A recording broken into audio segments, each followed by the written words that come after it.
boleh nggak ya, Mas?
Yes, check.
Sir, good afternoon, sir. Shall we start?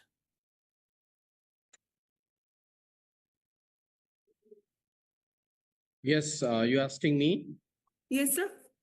Yeah. Yeah, okay. Should I start sharing? No, sir, just a formal introduction, just a few minutes, sir. Then we will start Okay. in a short Sure, while. sure.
Louis Pasteur once said, "Science knows no country because knowledge belongs to humanity and is the torch which illuminates the world." His words reminds us that science transcends borders. It's not confined by nationality, politics, or geography. Knowledge is shared as a human treasure, and scientific discovery serves as a guiding light for progress, unity, and understanding across the world. Good afternoon to all distinguished speakers, esteemed guests, respected faculty members, and enthusiastic participants. It is with great pleasure and pride that I welcome you to the day 5 of our 6-day national webinar on digital frontiers in pharmaceutical research and innovation, organized by the Faculty of Pharmacy, C.V. Raman Global University, Bhubaneswar, Odisha, India.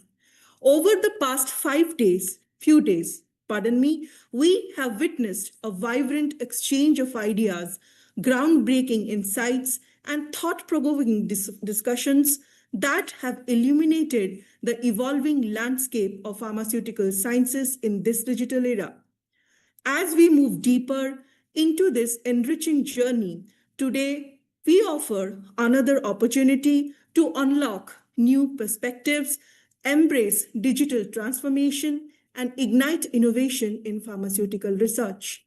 It is my great pleasure to introduce today's distinguished speaker, Dr. Rakesh Kumar Pathak, Associate Professor, Department of Chemical Sciences at Indian Institute of Science, Education and Research, Berhampur, Odisha. Dr. Pathak is a leading researcher in the field of chemical biology and nanomedicine, with a career that beautifully bridges synthetic chemistry and translational therapeutics. He began his academic journey with Bachelor in Science in Chemistry and Biology from the University of Rajasthan, followed by a master's degree in chemistry from Jivaji University, Gwalior. He earned his PhD from IIT Bombay, where he worked on supramolecular systems under the guidance of Professor Dr. C.P. Rao. Following his doctoral work, Dr. Pathak pursued postdoctoral research in the United States, first at the University of Georgia, where he focused on platinum-based prodrugs and polymeric nanoparticles, and later at the Ohio State University, where he was awarded the prestigious Pelotonia postdoctoral fellowship for his work in cancer therapeutics. In 2017, Dr. Pathak joined IISER Berhampur and established the Laboratory of Biological Chemistry and Nanomedicine, which has since become a hub for cutting-edge research in the drug delivery and molecular design.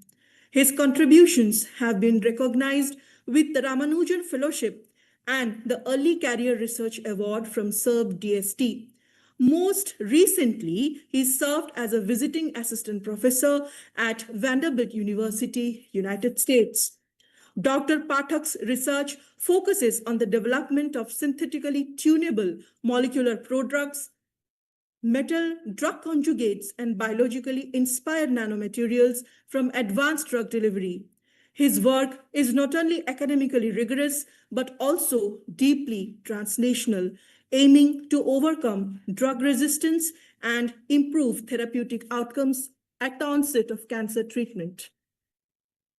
Today, he will be speaking on the topic synthetically tunable molecular prodrugs and nanosystems for advanced drug delivery. We are truly honored and privileged to have him with us, and I am confident that his insights will inspire us and inform us, educate us at the end. Please join me in warmly welcome Dr. Pathak. Now the stage is all yours, sir. Please. Welcome, sir. Thank you very much for a wonderful, introduction and, wonderful start. And I welcome all of you for my presentation. Let me share my slide.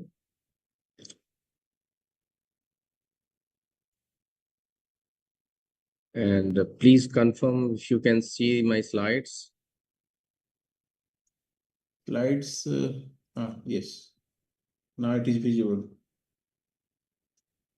All right, so I hope you can see the slides. Yes, sir. We can see. Okay. So once again, thank you very much for a wonderful introduction and invitation. And I wish to come in person sometime to, interact more with faculty and students. Definitely. But to start with, I think this is a good opportunity. So let me begin with my presentation. So before I start scientific talk, let me introduce our institute, which is in Odisha. So you'll be more interested to know that last 10 years, we have been building a national important institute in the Way of Bengal, shore.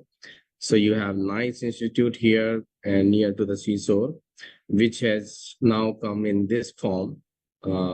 And this is also like an old picture, but now we are almost like 95% completed the construction. So we have moved there.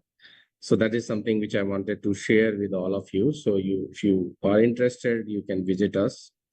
And some of you, if you are interested, you can join us in different programs. So let me begin the scientific discussion today. So today what I'm going to talk about is, my research work, which is on biological inorganic chemistry and nanomedicine. That is what our lab framework. But moreover, what I'm going to talk today is talking about molecular prodrugs and nanoparticles, drug delivery systems. So what we do in our lab is we make molecules. We do, little bit nano medicine work, where you want to utilize this nano aspect to make them better bioavailable in terms of if there are some drugs which are having problem. Then eventually we utilize in vitro and in vivo studies as a model system. And the current focus what we have is for cancer therapy. So when I say that why we wanted to work on cancer treatment, so that for that purpose, I have brought you some sort of statistics which will make you realize that why really the research in this field is important. Let me take the marker so that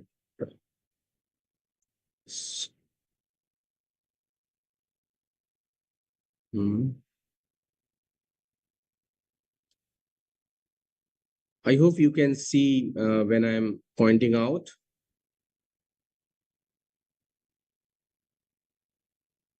Yes, sir. Okay, that's the things I wanted to make sure.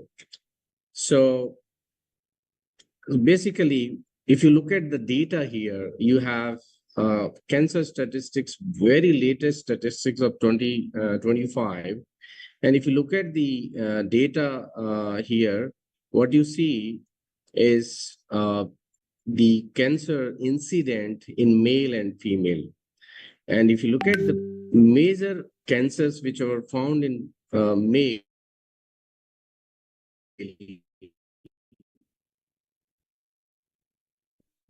which are like prostate, lung, like they are kind of major incidents are there, which are in the prostate, lung, and colon. At the same time, if you look at the female patients, they also have a cohort, excuse me, where some sort of similar cancers are dominating in terms of the incident rates. At the same time, if you look at the cancer deaths, and that you will see obviously the more number of cancers which are found, they will have a contribution. But at the same time, you can see the jump in numbers. In this incident, you see the pancreas cancer is having lowest incident, 3% in male and 3% in female. But in case of the cancer death, you can see that pancreatic cancer is close to the cancers which are actually having the major number in as far as the cancer incidents are concerned. So what I'm trying to make a correlation here, that because these cancers were the common and major cancers which were found as far as the incidents were concerned, their diagnosis was more. People have put a lot of effort. So the research has gone in deep, that there were a lot of therapeutics available. One can treat those cancers. So that's what you can see. There are numbers which are coming down, but at the same time, certain cancers where even though incidents are less, but their deaths are more. So more research is needed in order to bridge or remove this gap, which you can also see from this next slide.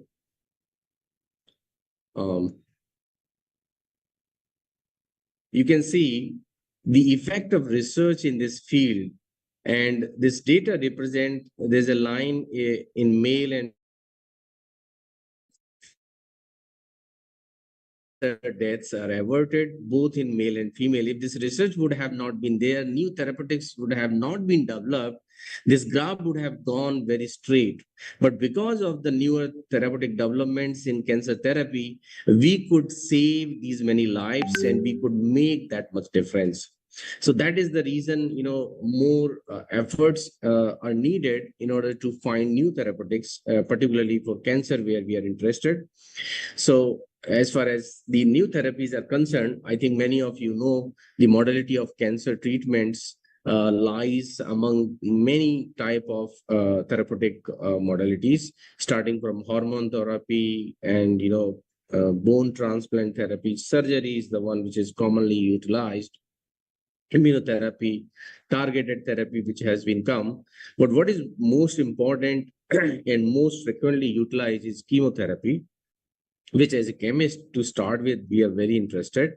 So now it comes like, why do we need new strategy as far as the therapeutics are concerned? We have a lot more,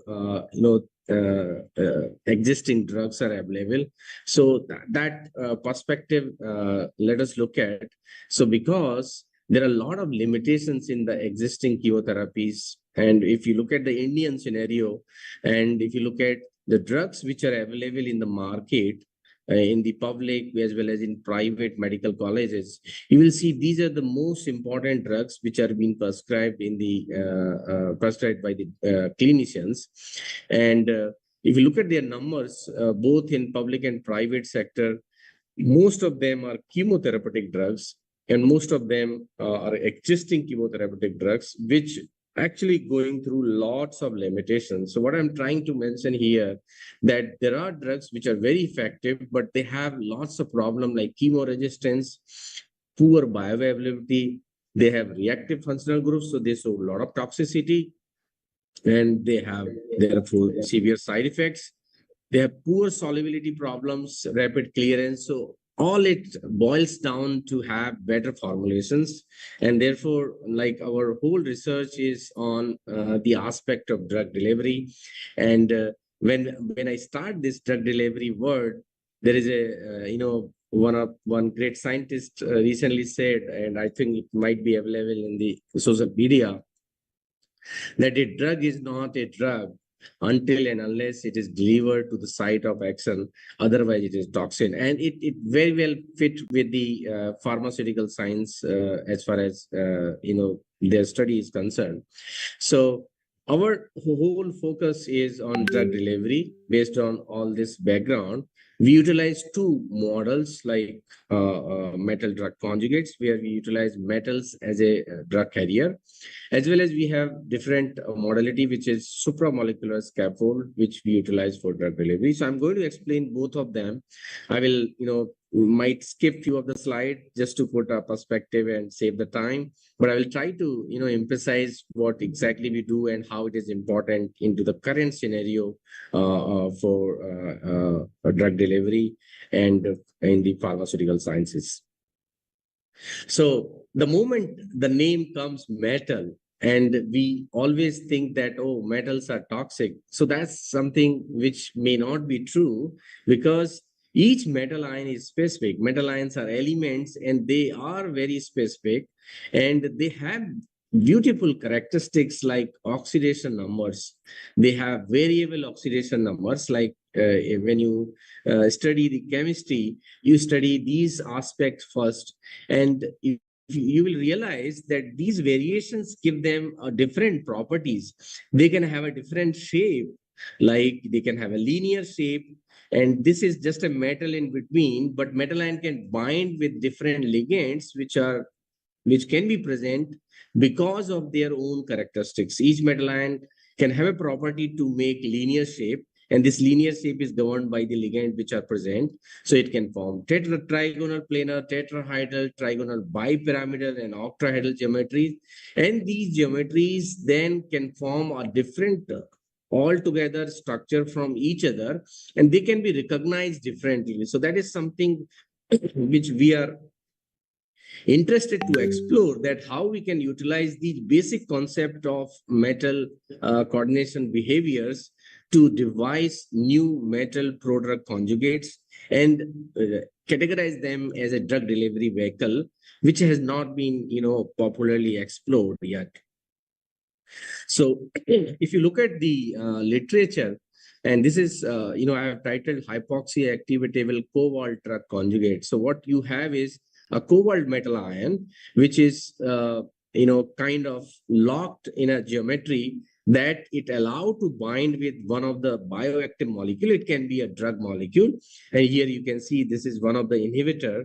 And this molecule is like in a locked situation with a cobalt metal ion, and this can deliver this whole complex into somewhere where you wanted to deliver, like in the environment of cancer tissues or inside the cancer cells. So that's how you can achieve the drug delivery concept, and this will not get dissociated into the bloodstream. So that's the concept which we wanted to explore.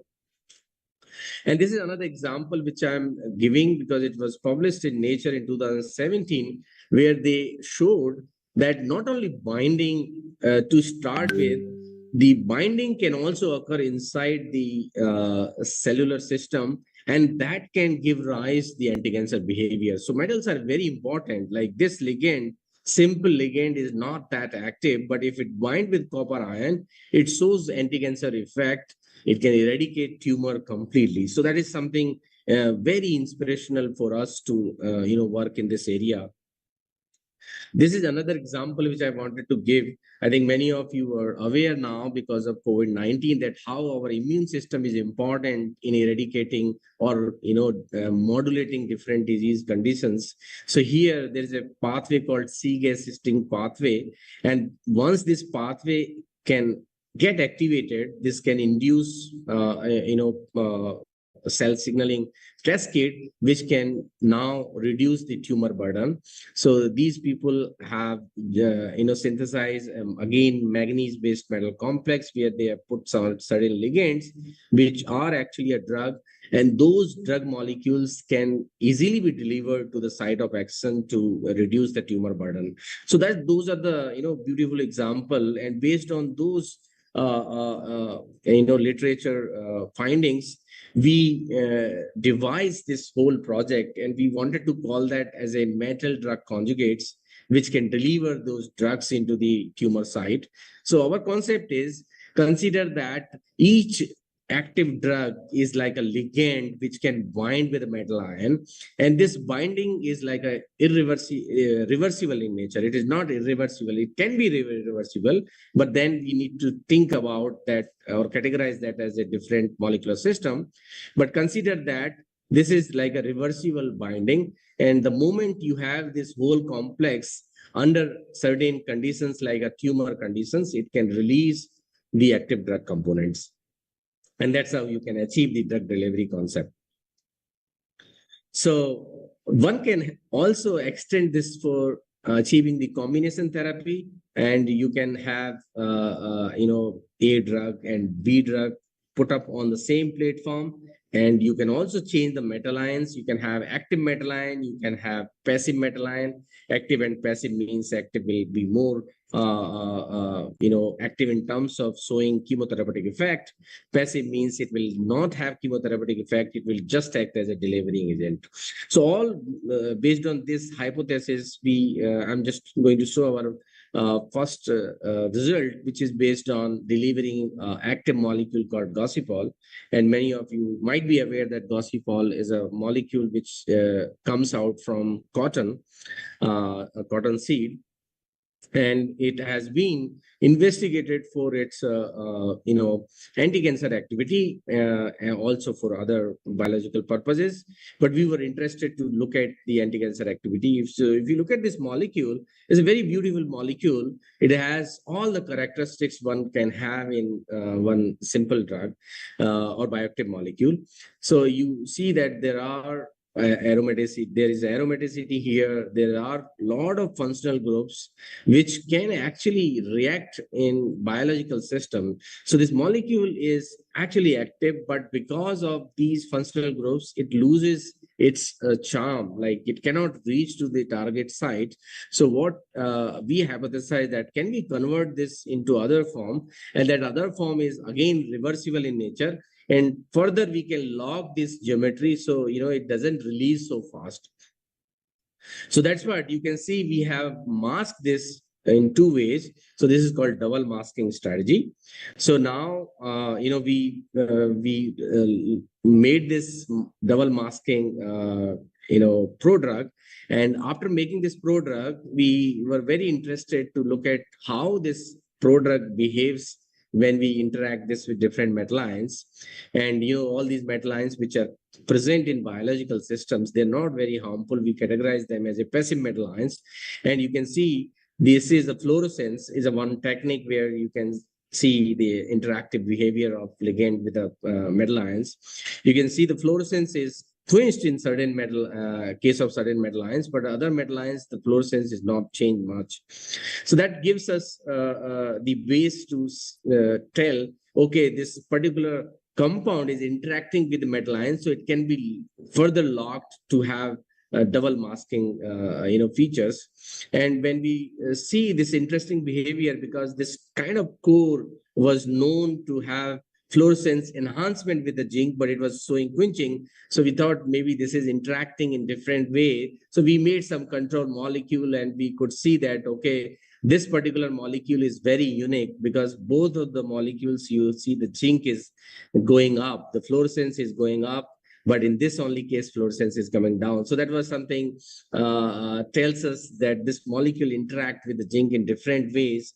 And we further validated by some experiment called NMR titrations. And then we also looked at how it behaves when we look at the microscopic features. So you can see when there is only a ligand, it gives a bigger particle. But when you have this ligand bonded with metal ion like zinc, which is giving fluorescence quenching, it gives us smaller particles. So that is something which gives us, again, base that, yes, it is interacting differently as compared to other ligands. And then further, the other metal ions which were not interacting as well, they were not showing much change here. So we established that, yes, this particular ligand, which is Gaussian prodrug, is interacting with the metal ion differently, and it can form a stable prodrug, and we can achieve double masking. So next, what we did is we wanted to see whether this prodrug and metal prodrug conjugate is releasing the active drug or not. So what you have to do is you have to look at this release by certain methods, like HPLC is one of the method. So you can see the Gaussian will come at this stage, like at around 30 minutes in HPLC. When you incubate your Gaussian, which is coming around 19 here. So if you incubate at two different pH, I'm showing at pH 5.5 and pH 7.4, you will see at pH 5.5, it is showing a release of Gaussian. This is just a Gaussian as a control. This is Gaussian. At pH 5.5, you see this match is it is matching and it is releasing the Gaussian. But if you look at the pH 7.4, it is not at all releasing. It means when it is in circulation, it will not dissociate and give your active component. It will only give an active component at the site where you have slightly acidic pH, which is generally found in the tumor microenvironment. So this is what we have aimed, that we wanted to release the active drug component at the vicinity of cancer, so we can have target effect.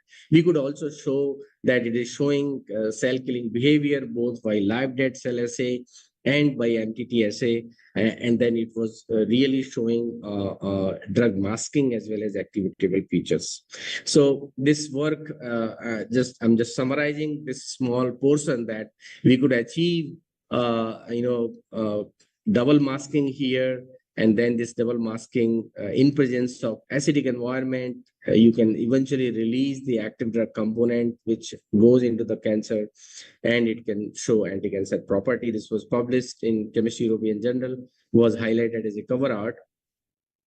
But I'm trying to show you a next picture, which is a lot more, which we have studied, is platinum drug conjugate. And I'm sure many of you might be aware of cisplatin, which is one of the drug which I have shown people are using in clinic. So what we are doing is we are trying to overcome the problems of cisplatin by making, combination therapy. And with this combination therapy, what we are attaching is we are keeping platinum because it's a bioactive molecule as an anti-cancer, but we are also attaching some other bioactive ligands which can have some influence like electronic and steric factors. That's how you can change their chemical and physical biological characteristics, and you can eventually influence in vitro bioactivity. And we wanted to see going through from simple prodrug to active drug component, how these molecules are getting converted and what are the effect of individual species which are actually showing anti-cancer effect. So these are the few products which we have synthesized. Few of them I will describe here, starting from the one which we have recently published in Journal of Medicinal Chemistry. We named as TTFA platin conjugate. So basically, we have combined a molecule. This is TTFA. It's a bioactive molecule, mitochondria respiration, inhibitor 2. So it basically inhibits the complex 2. And we combined this with platinum bioactive center, and then we formed, prodrug. There is one product of TTFA platin, another product TMK platin. We just changed a functional group CF3 versus CS3, and CF3 is the one in the original bioactive molecule. CS3 we did just because we wanted to see what are the effect of steric and as well as electronic effects. And we could also get its crystal structure, which may not be relevant, but just wanted to show how it looks in real. So again, when you have a prodrug, the important thing is to check whether it is giving your active component or not. So we could see by, again, HPLC that TTFA platin, which is having more activatable features, it can give rise the active component, cisplatin and TTFA. Whereas when you have CS3 group, it is not having that much activatable nature. You can see there is no release, but you can see in the case of TTFA platin, in previous case, it is also releasing. In case of GSS, it is having much faster release. But in case of TMK platin, which is having very poor activatable nature, the release is not very pronounced. So building upon that, we also studied, as I said, we wanted to study if it is stable for, let's say, 5 hours or 10 hours. It means this particular molecule as a stable can also interact with biomolecules.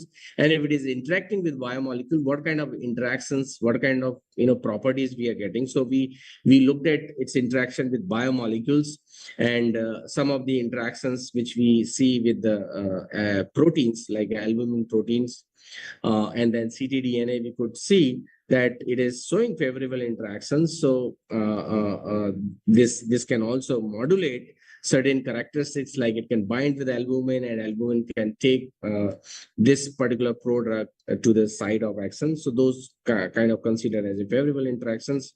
And when it is binding with DNA, it can also enhance the sensitivity of DNA binder like cisplatin, and it can work in a synergy in order to eradicate those tumor cells. These are few assays which we have done, like live dead and MTT assay, which basically tells that cells are dying in presence of TTFA platin, which is more specific as compared to other control molecule like parent drug carboplatin, etc. These are like different assays which exactly tells how it is acting. Like gamma H2X tells that it is basically acting on DNA. It is making DNA double-stranded breaks, and that is a characteristics of platinum drugs. And this talks about how the mitochondria is getting affected, means how the TTFA, which is another bioactive molecule combined with platinum, is acting, and that's how it is making mitochondria more polarized. So you could see these features, and then eventually you see how it is acting into 3D tumor spheroids and what is the mechanism. So we could demonstrate that it is really working better than the parent drug as well as their combination.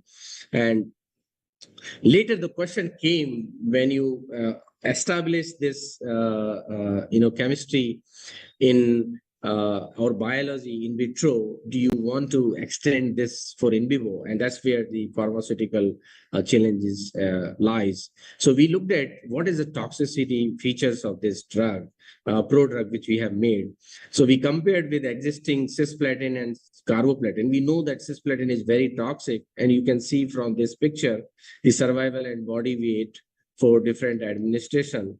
The cisplatin mice are dying at early stage, but the prodrug which we have made, the mice are alive for the study period, and they had very less modulation in their body weight, because you see the cisplatin mice were died, and the mice which were alive for 5 milligram per kilogram for certain period of time is also losing weight, that category. So cisplatin is very toxic, carboplatin is having less toxicity, but at the same time our prodrug was having least toxicity. That was very interesting to know, that the prodrug which we have synthesized least toxic, but having good, anti-tumor effects. So that's something which we wanted to, achieve, and that's what we published this paper in Journal of Medicinal Chemistry. It was highlighted by several news agencies, which you can see here.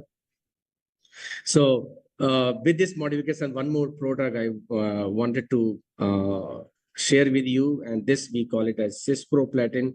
My PhD student Kajol and other team members, they are investigating this. This is unpublished work. So this, you can see it's a bit different than what I have shown in my previous slide.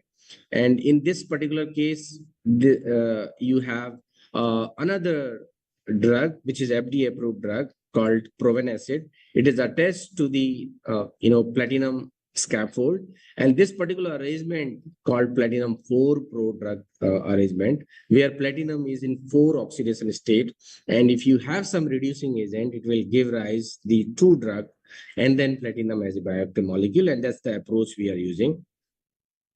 So you can again see the moment we have a prodrug, we will check its stability in water or in acidic condition, and we can see that it is very stable in water condition, but at the same time in reducing condition, it give rise the respected drugs. So that is good, that in reducing environment which is found in the tumors, so we can take advantage of reducing environment, and we can selectively reduce this whole molecule to give rise to active drug components.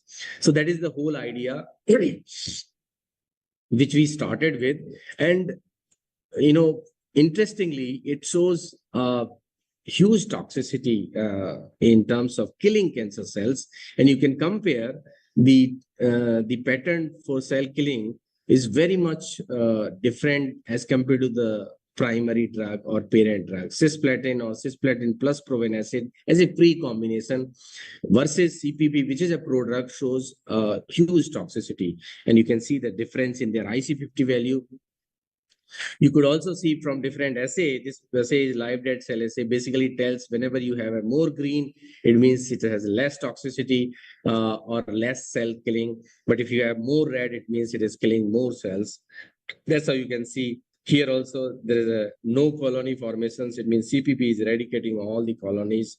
And then there are different ways we have, proved that it is having, better cell killing abilities and having a different pathway by which it is working. Next, we were lucky to have this molecule got accepted by National Cancer Institute, United States of America. They take few molecules, leading molecules for their cancer therapy development.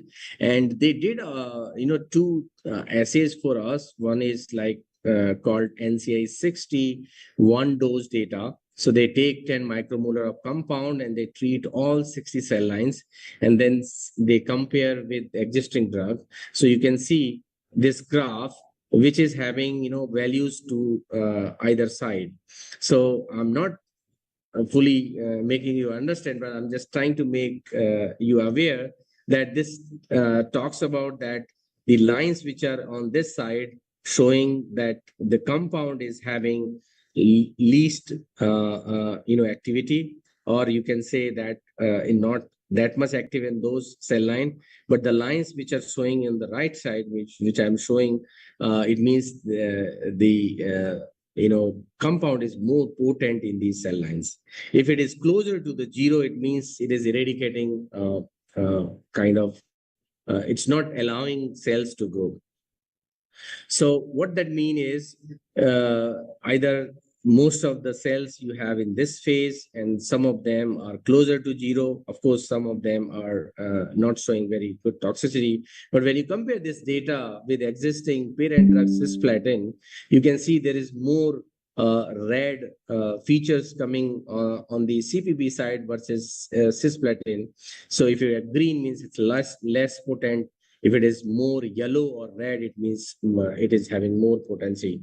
So based on this, they also extended and conducted IC50 value determination in 60 cell lines. That is like a second stage of NCI60 cell evaluation.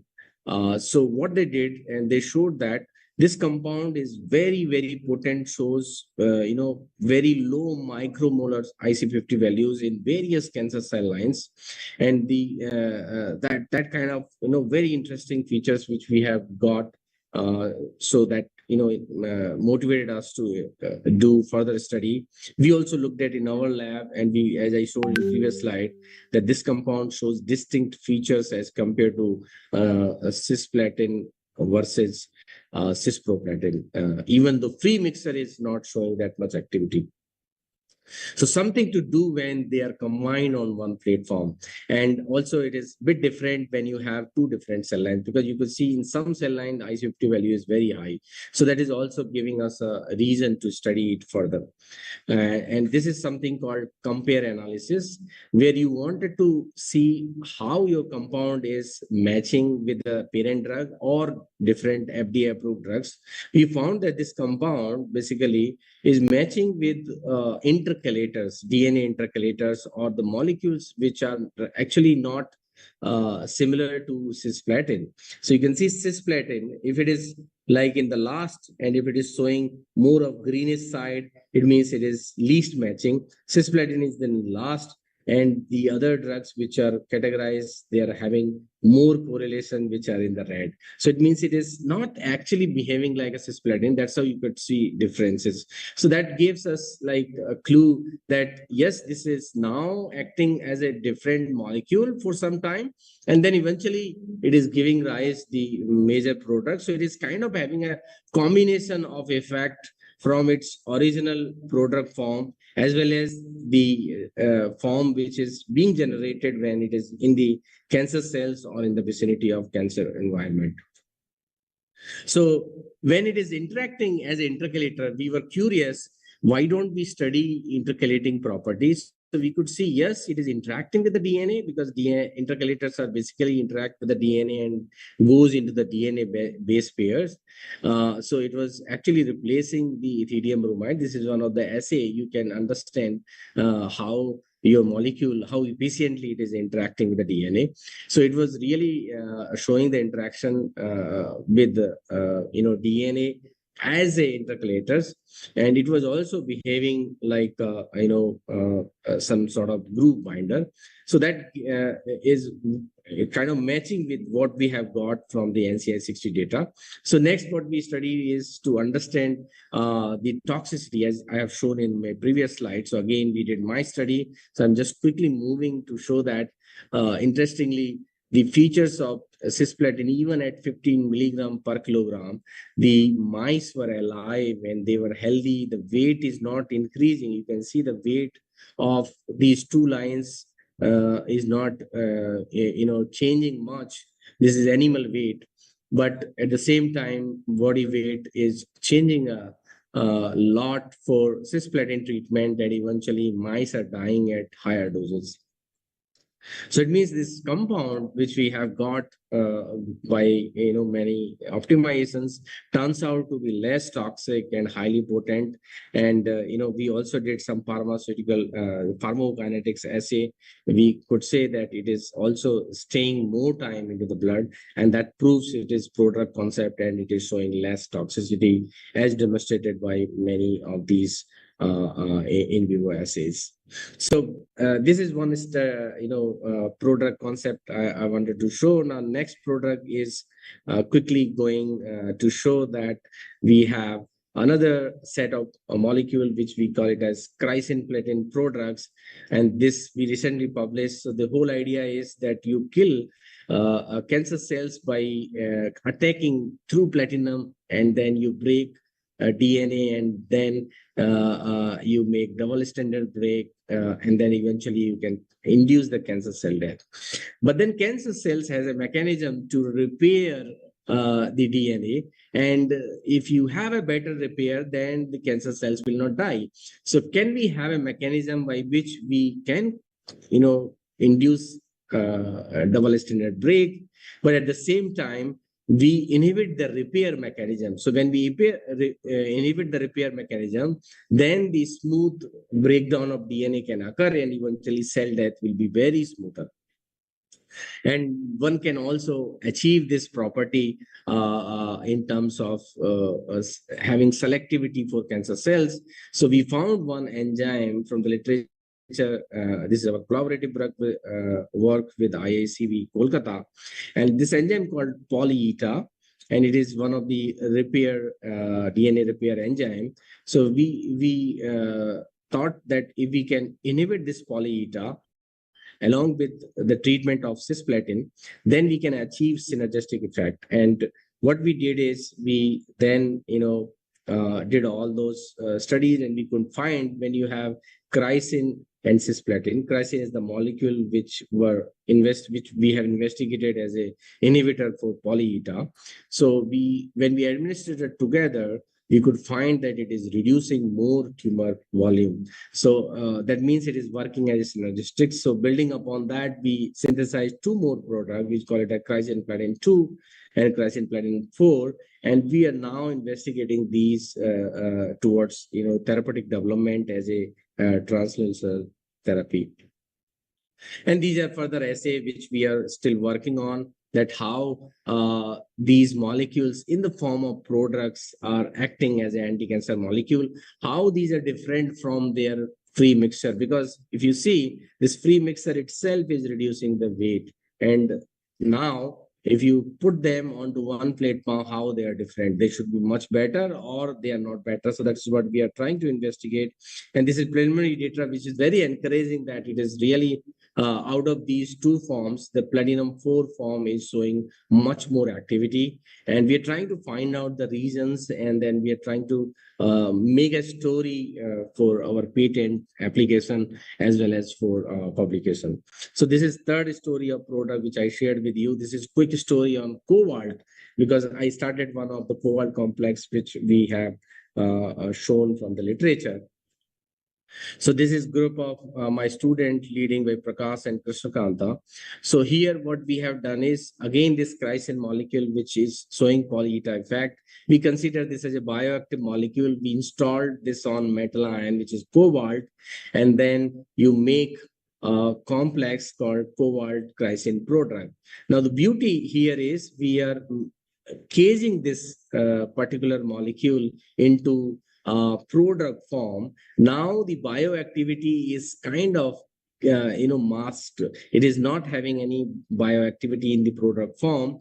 And when you have a tumor vicinity, like a reducing environment, then it gets reduced, and then eventually it will give you chrysin, and which will go into the cells and can show its bioactivity. So that recently got published in ChemMed-Chem. I'm not showing detail of this, but I just wanted to emphasize the prodrugs, molecular products, which we are working on, different types. And this is for the readers. For this metal drug conjugate part, we have recently published, like in 2024, extensive, huge review article where we have mentioned this concept, and people can work on this concept. It's really a great concept as far as pharmaceutical science is concerned, because not many people are looking at in this way, this particular type of work. So this is something, if you're interested, please go through this review article. Now I'm coming to my second phase, which is like supramolecular system, because I said we are utilizing metal drug conjugate, and then second is supramolecular based drug delivery systems. So we are, to start with, again, there is one more article which we published. It's a review article where we summarize that how these different macrocyclic systems, which are inspired by the natural system like proteins, that how we can, make these synthetically tunable molecular systems and how we can tune them for drug delivery. So the concept here is very simple, that you can have a cavity type of molecules and you can tune them synthetically, and then you can tune them in a way that you can put hydrophobic groups, you can put hydrophilic groups, and you already have a cavity which might host the drug molecule. And then if you look at the simple molecule, as far as chemistry is concerned, it will look like this: hydrophobic groups, cavity, as well as hydrophilic group. And then the moment you utilize them, a particular host molecule, depending upon the cavity size, can be encapsulated inside them. And once you put into water in the aqueous form, they can get into self-assembly forms and form self-assembled nanoparticles. So basically, we can have different type of functionalities, and based on these functionalities, we can tune them for different type of drugs, different types of biologic molecules. Like if you want to have biologic delivery nowadays, which are the very hot topic, you can tune the supramolecular system, because we know that inside the cells there are a lot of supramolecular type of assemblies are involved when there's a trafficking happening of small molecule to a bigger molecule. So that this all sort of work is inspired from biological systems.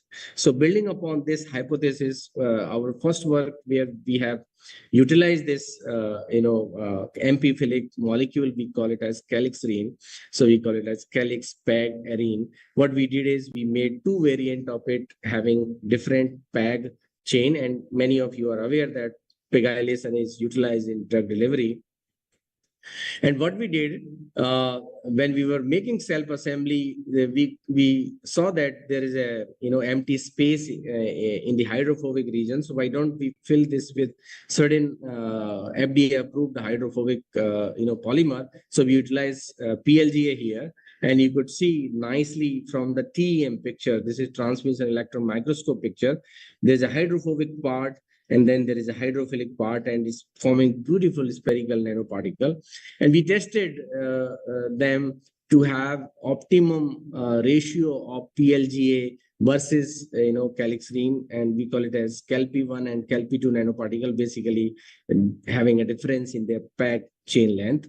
And we varied the percentage of calixarene versus PLGA, and then we could find certain ratio in between, like 40 to 60 to 50-50 ratio is working well to form stable nanoparticles. And it is true for both calp1 and calp2 nanoformulations.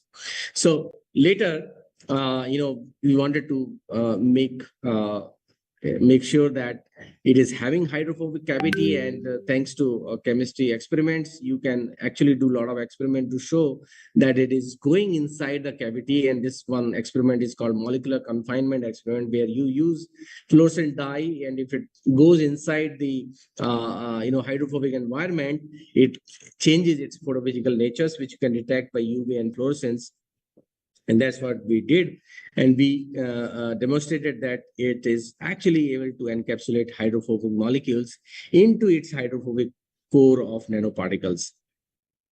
Then we also looked at whether these hydrophobic dye, which is fluorescence in nature, going inside the cells or not. And we could show that it is going inside the cells by two different ways, like cellular imaging as well as by flow cytometry type of experiments.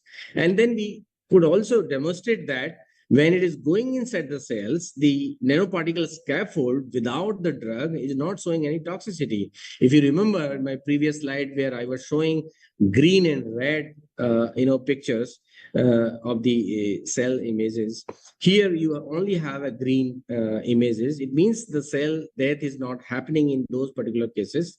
And you could see that by MTT assay, the viability is very much close to 100%, even though if you use 100 microgram per ml of these nanoparticles, as far as their polymer weight is concerned. So here we demonstrate that the core, which will be utilized for nanoparticle, is non-toxic in nature. And later, when we wanted to move for animal studies, which is very important because any formulation now need to be tested in animals, and then we studied this in animal, the toxicity. We found that this compound, these nanoparticles are non-toxic, and there is no toxicity in the major organs. Then we tested whether this compound, along with the fluorescent dye, can go inside the different organs. And then what is the retention time? Because when you say nanoparticle, it should show higher retention of particular biomolecules or dye which you are encapsulating inside. So if you compare from free Nile red dye, which is giving more color at initial time point, which is actually gone out eventually up to 24 hours, because the free molecule, that is the problem which we always face. That's what, when you have it into the nanoparticle form, it initially, because it's in circulation, it will not show the accumulation, but eventually it shows higher accumulation. And interestingly, we found this accumulation more into the colon, which we are trying to investigate why it is in colon. But we could show that the the internalization is better, and the retention is better in the nanoparticle form for this type of new nanoparticle systems which were not known yet. We published this article in ACS Applied Material Interfaces, and these the two students which led this. Now, next phase, what we did is, when we are showing that these nanoparticles are capable to take bioactive molecules inside these cells, inside the in vivo system, why can't we actually, excuse me,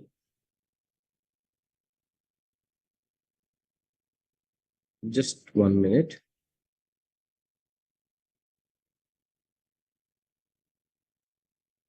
Okay. So next phase, what we did is, we wanted to have a real encapsulation of bioactive molecules. So what we did is, we took gossypol, again gossypol, which I have shared a story of gossypol in the case of prodrugs. So we took just pristine gossypol, and we because it was very hydrophobic in nature, we could install that inside the core, which is hydrophobic in nature. And you can see with calp1 and calp2 forms, in both case where gossypol alone is not soluble at all, but when you have it into the nanoparticle form, it is showing the increased solubility, and that is the role of nanoparticle. Otherwise, this hydrophobic drug will not go into aqueous condition. And we could also show that you have a variable core when you have different packed chain length, and that's what we have shown as a characteristics of these nanoparticles. Later, we showed that it can load a lot more gossypol, which were not known, because when you are loading any drug into the nanoparticles, you are worried about that it should not leach out. It is not loaded just into the surface of the nanoparticle. It should be inside, so you have a stable and sustained release. So we could see that it is loading up to 1.5 millimolar, up to 2 millimolar concentration, which is like really appreciable, and it is having really appreciable drug loading and encapsulation efficiency, while keeping the nanoparticle within the frame of 100 nanometers, which we can call it as nanoparticle with interesting zeta potential features. So we tested that, yes, it is showing interesting release characteristics, because you have this PLJ core, which is known for sustained drug release. But we could see an interesting difference between two molecules like PEG 1000 and PEG 2000. PEG 2000, because it has a broader corona, the release was very slow over the period of 72 hours, which we have investigated. The next thing, we wanted to see how these prodrugs, how these nanoparticles are showing anti-cancer effect when you have gossypol loaded them. What is the difference from free gossypol versus nanoparticle? Because it might happen that the toxicity may vary depending upon how and what are the percentage of gossypol is getting released from the nanoparticle. So if you look at the data here, that free gossypol versus gossypol nanoparticle, they are very close to each other, right? So it is very interesting feature that while it is encapsulated into the nanoparticle form, still it is showing very high IC50 values, very high potency, which is close to free gossypol. It means it is not only enhancing the sustainable ability of these nanoparticles to have drug available for longer period of time, but also enhancing its potency because it is slowly releasing, and that slow release is appropriately available to show anti-cancer ability. We validated that by again live dead cell assay, which is showing cell toxicity equal to somewhat similar way as free gossypol. Then next we wanted to test the toxicity and in vivo pharmacokinetics parameters, because we wanted to take it to the next level. So we compared with the gossypol excipient, because simple gossypol again was not going in water. We wanted to compare our nanoparticle with something. So we dissolve it in some organic solvent and then with some formulation which was known in literature. And then we compared with our treatment, which was gossypol based nanoparticle, which we call it a suprahybrid nanoparticle. So you could see the difference here, that gossypol kelpie nanoparticles, they are showing better retention as compared to gossypol excipient, even although the difference is not very high, because this is very hydrophobic molecule. Immediately when it get exposed to the liver, it is being excreted out. But we could see a lot more difference in terms of their Cmax and then T-half, which you can appreciate that is changed because of the presence of nanoparticles. We could also do some pilot study here at Roland Institute of Pharmaceutical Science, Berhampur, and we could say that this gossypol is actually reducing the tumor volume. But this was like a pilot study which we are exploring further. And recently we published this article up to this stage in a very reputed journal of small, where they really appreciated our work, all the reviewers, 3-4 years.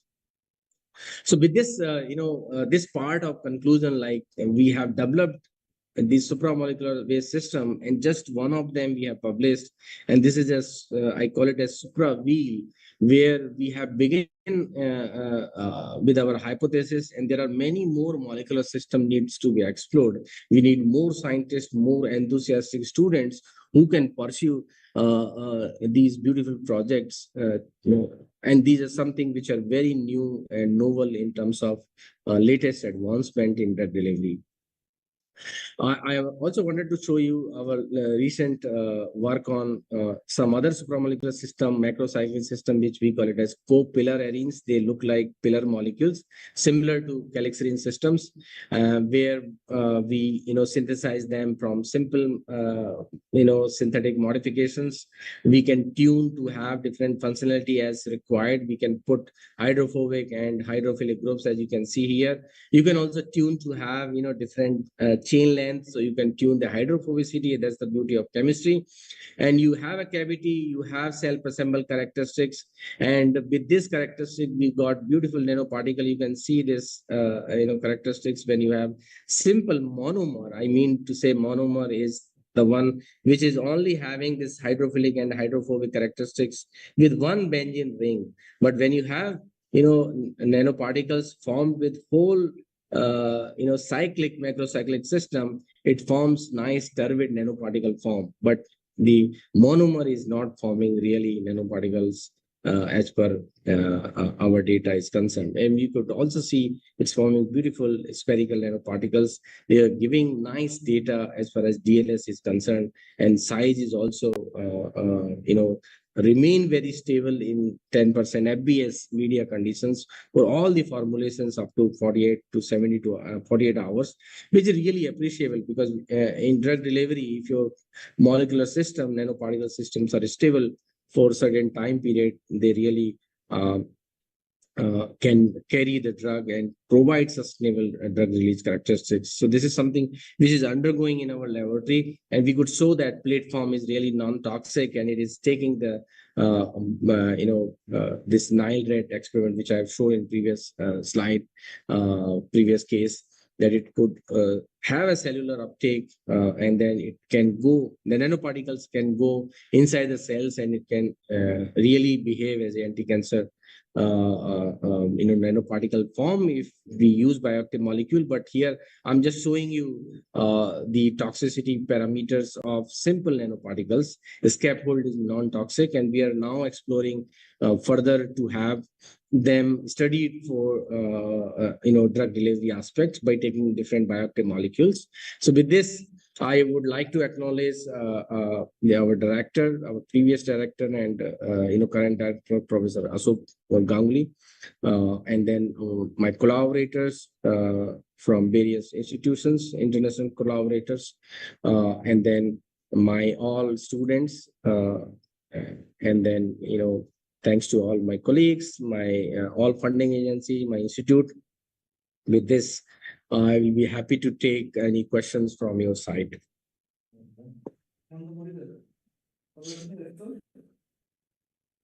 Thank you very much, sir. So Yeah. it was very informative and very brainstorming, sir, very educative. And there are certain questions that we have jotted down, and it is up to you for your addressing, sir. So Certainly, I would love to have more interaction with the students, student side, and anyone from the audience as well. I could see them sitting into the room.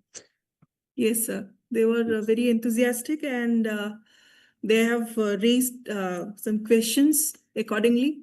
So these are the questions in the chat box, sir. You can also see them. Sure, let me have a look. Sir.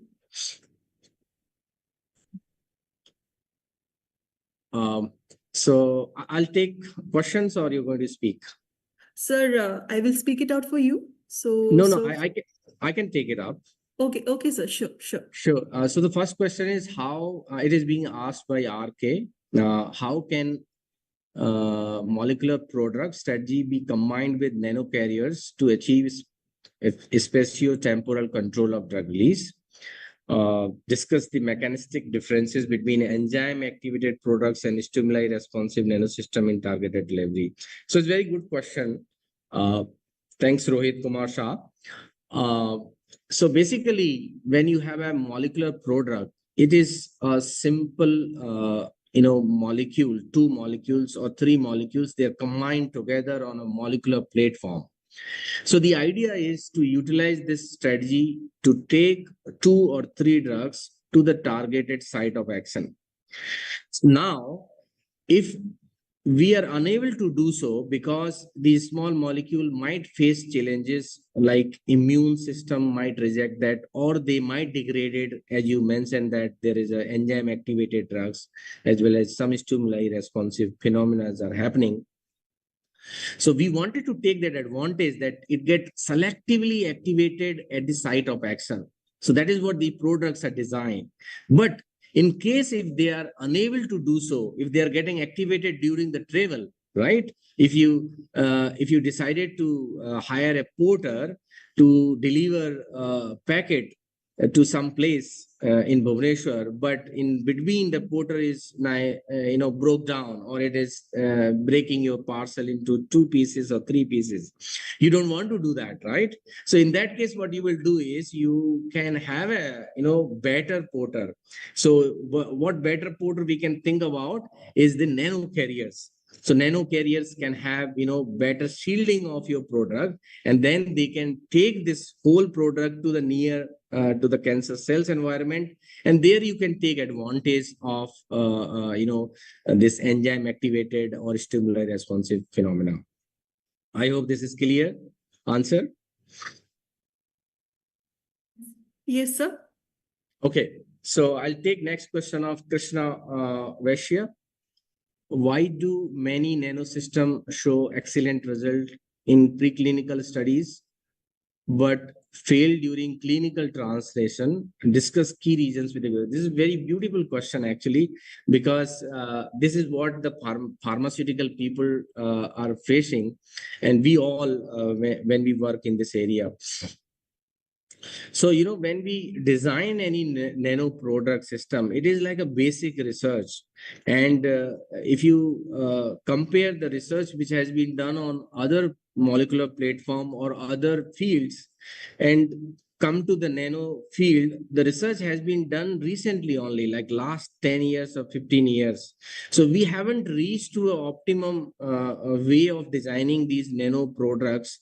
So that is the reason, we have to do more research where we find certain things working in the preclinical system, but they're not working in the clinical system, because preclinical system mostly done with animal models, and then when we go to clinical, it is on humans. Physiology is different, and it's very difficult to match that. Some of them get matched and they are approved, but many of them get rejected. So those are many reasons. Like, one is less efforts have been done compared to what people have worked on a small molecule since decades or since many years. But this nanosystem, more research is needed. So that I can say. And then there are many individual regions. Okay, so shall I take up the next question? Please. So Priyanka Behra, in the context of cancer therapy, what are the major challenges in designing products that selectively activate in the tumor microenvironment? Very good question. I think I have discussed some of them. If you recall, the strategy is you need to understand what is cancer, right? Like, if you want to have a porter to deliver some packet, you need to know what is the address of that, right? You need to know what are the packets you want to deliver, what is the weight, and all this information you need to have. So likewise, when you want to have this delivery targeted to the site of action, you need to have more information of that targeted site. So accordingly, you can design. Some of the information which we chemists and biologists utilizes is like, you can have acidic environment, because tumor, they grow very rapidly, so that environment is more acidic. So you can design a prodrug or nano formulation which can get activated in the acidic environment. And environment is also more acidic. One can make more this prodrugs which can get activated in excuse me, in the reducing environment. And third aspect is, if you guys have heard about reactive oxygen species, because cancer grow very fast, and whenever there is a fast process, there is a lot of oxidative phosphorylation and other processes are happening. So you can generate a lot of free radicals, and those free radicals can also be utilized to design activatable products, that your product will get activated only in presence of those stimuli. So there are a couple of things which are already in literature for like decades, which you can go through, certainly. Next question is from Nisha Kumari. How might AI and machine learning transform the rational design of products and nanosystem in the next decade? Nice. It's like a, nice questions framed by automation type. So I think that we all people are aware that how AI and machine learning can, help. It's just a system, like any system. If you use automation, of course, you can reduce the time. So I think I would consider that we can reduce the time when we use all these methods, and we should certainly utilize it. Like, when you are running a particular program for drug discovery, you can utilize these modes to reduce the load of manpower and timing. So they are really going to be useful for sure. I'm not an expert of this field, so I cannot comment specifically, but certainly they are very useful.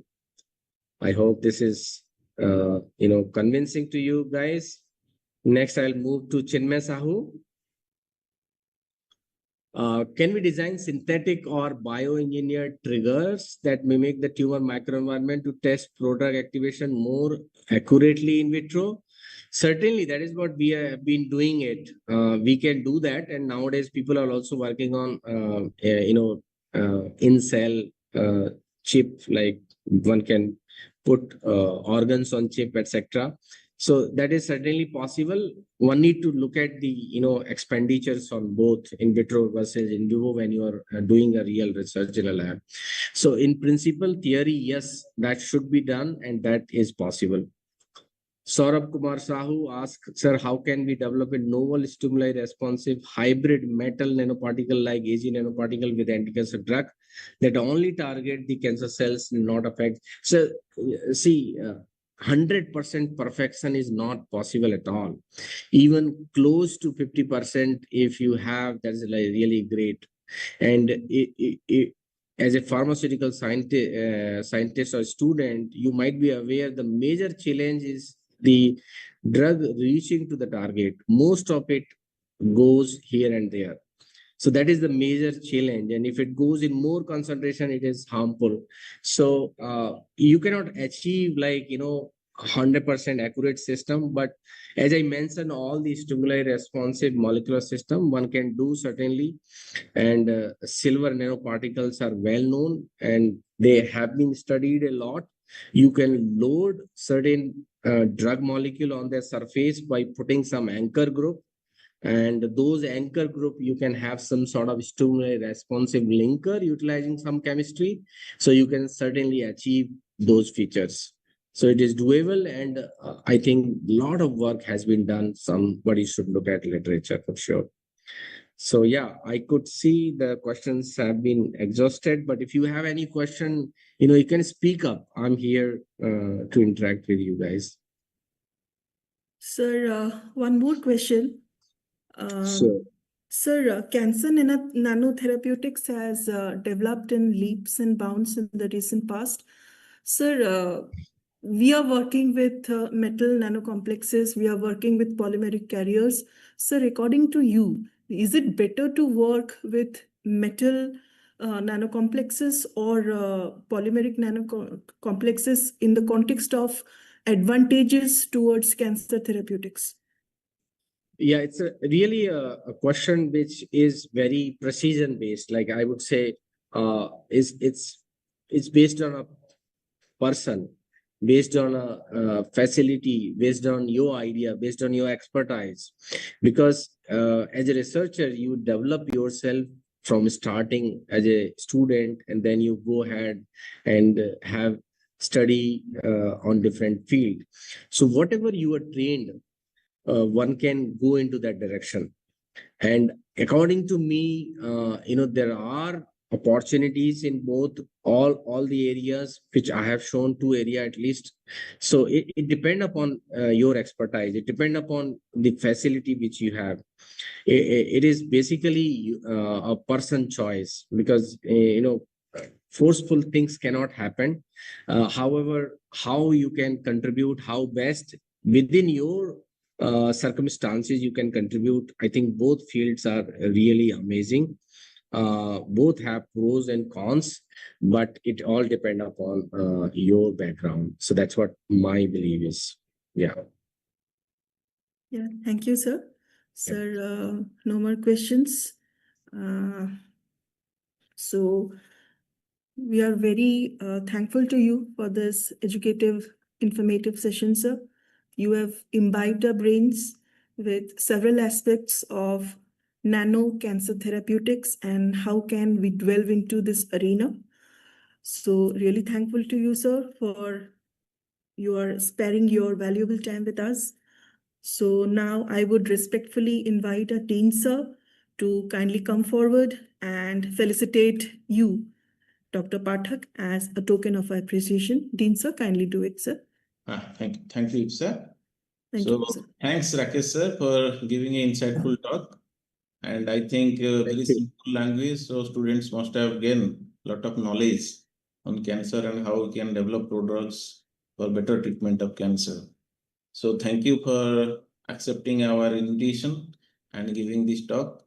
And also definitely we'll take your time whenever you are coming to Bhubaneswar or nearby areas, you please tell us so that we can bring you physically to our university so that our students will gain their physical presence and they Yeah, will yeah. I more think and more that's a good knowledge. idea. Like I can make a program of one day interact with the students in person. Yes, Yeah, it that will will be be good. useful. Yeah. Yes. And thank you once again. And please accept this token of appreciation from our Thank side. you very much. And Thank we'll you. So nice of you. Appreciate it. Yeah. thank you. Thank you. Thank you very much. Appreciate it. Yeah. Thank you, sir, for your wonderful gesture. Now, I would like to invite Ms. Priyanka Priyadarsini Patnaik to formally close the session for today. So I can leave, right? No, sir. Please Okay. have. Sure.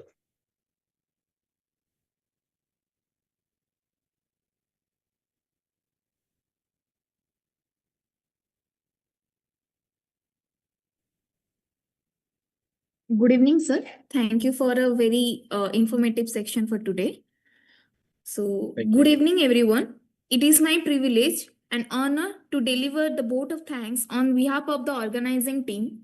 First and foremost, I extend our heartfelt gratitude to Dr. Rakesh Kumar Pathak for his enlightening talk. Your insights into molecular products and natural nanosystems have truly enriched our understanding and sparked new ideas. Thank you, sir, for sharing your valuable time and expertise with us. I would also like to thank our Dean, sir, for his constant support and for graciously felicitating our esteemed speaker. A special thanks to all the faculty members, researchers, and students who joined us today and made this session a success with your active participation. As we come to the end of today's enlightening session, let us carry forward the spirit of curiosity and inspiration that has been ignited here. To quote William Butler Yeats, education is not the feeling of pale, but the lightning of a fire. May the knowledge shared today spark new ideas, fuel deeper inquiry, and light the path for future discoveries. Thank you all once again for being a part of this meaningful exchange. Have a wonderful day ahead. Thank you, sir. Thank you, sir. Thank you. Thank you very much, everyone, and thank you, Prestige, for invitation. Much appreciated. Yeah. Thank you. Bye. Thanks. Thank you. Bye, everyone. Record.